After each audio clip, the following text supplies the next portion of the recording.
The He is miracle food. It's the best for detoxing, cleansing, healing, removing inflammation, and boosting your immune system. It's suitable for all ages, and it helped me out tremendously during pregnancy. Allergen-free, gluten-free, 100% organic, all-natural, and vegan. Talkfordoctor.org, 818-429-1675.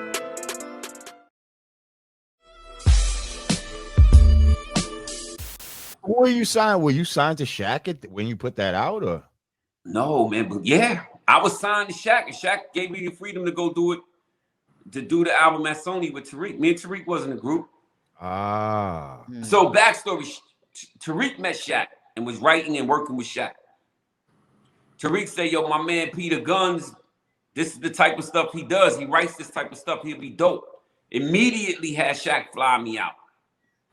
And I flew out there on probation. I wasn't supposed to leave. I got out where is where? Where was Shaq at the time? Orlando. So when I'm writing for Shaq, you got to remember, I'm writing with Shaq. He's working on an album, and I'm writing up against, he's flying in Biggie, Pun, Rakim, you name it, man. Every rapper, whoever, Jay-Z, Nas, they all flying in, and he need verses to go against these type of, with these artists. So it was my first experience even doing something like that. But immediately he signed me and told me I wasn't going nowhere. So I didn't tell him I was on probation. I wasn't supposed to be there. But when I was leaving, I was like, yo, look, I'm probably gonna get locked up, but it was worth it. But he made a phone call. He made a phone call and got me out. So damn, Shaq, let go of Pinky. He signed some jerseys and some sneakers and shit, and they let me go. Yo, so did you write I Know I Got Skills, Man, with Def Jeff? That was before me. Okay. I had bought that single. Believe it or not, Shaq would write a lot of his own stuff. I would write stuff with him, and he would take what I did and add it with what he had. He just did his own thing. But some things I'd be like, nah, you gotta say it like this or whatever. But those were the best times of my life. I was in his mansion, living in his mansion, and you go from having nothing, hopping a train to now you living in a big mansion, just chefs writing with big next to it was like. That's how this business is, though, man. This business, the next day you could be shining, like you can literally the next day. That's why we all stay in it and keep doing what we do, because shit you can have those moments again and again, not just once. It can happen again, And just things look simple as something like you getting in something, say, yo, Peter be dope for this, or me saying, yo, I think today I got a call from Eric B, and he was like, he's on Blue Bloods. What? Yep, he sure is. Right, yeah, I heard about that. He pitched me for the show, and they flying me in to do 2 episodes. Damn. Wow. Oh. Just that simple. They doing some episode. He's like, yo, I think Peter Gunz would freak this. See what I'm saying? And he was like, yo, I was like, dope. And then I got on the phone with Donnie Wahlberg. Right. Yeah, and he was like, Gunz, we love to have you, man. I was like, thank you. I heard Donnie's cool people. He's so connected with, especially with hip hop, and he's just a good dude. And his brother too. His brother showed me mad love. That's what's up.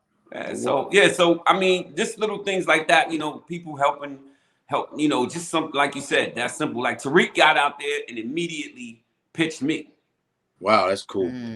Cause some brothers would get in the door and slam that shit and be like, I'm the only nigga you need. Yeah. Right. I'm gonna keep the bag just for me. It's mine. We won't name those guys. That's a fucking toilet roll. I guess.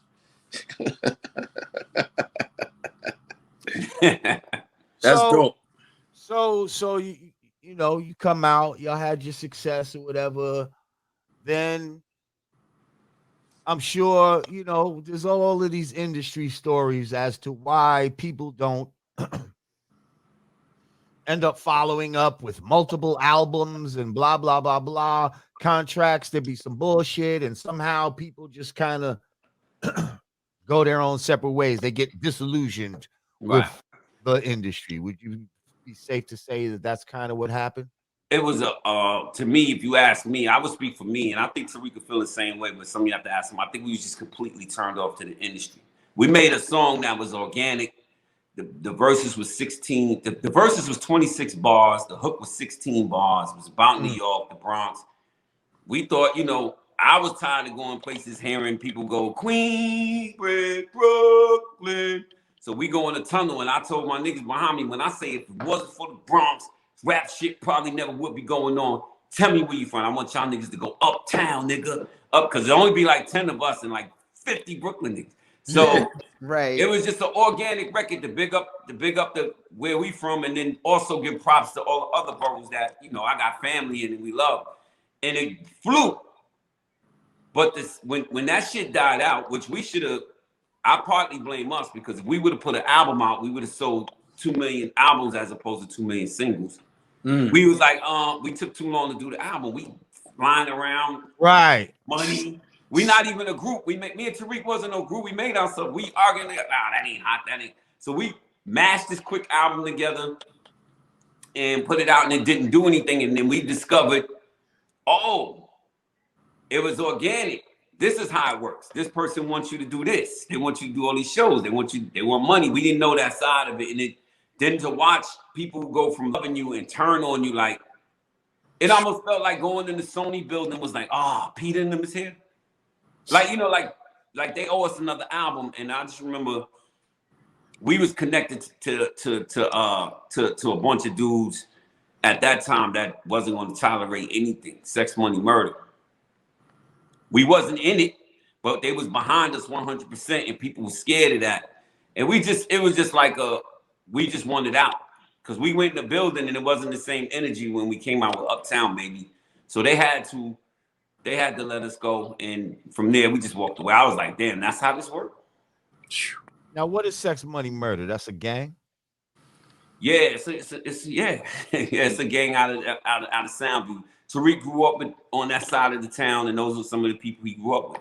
Wasn't in it, but shout out to some of them. You know, some of the guys. I don't want to go into too many names, but my man Pistol Pete put a bulletproof shield around me and Tariq and was like, yo, they untouchable. They not in, but they untouchable, and people knew we were connected to that machine, so they didn't play too much with us. All right.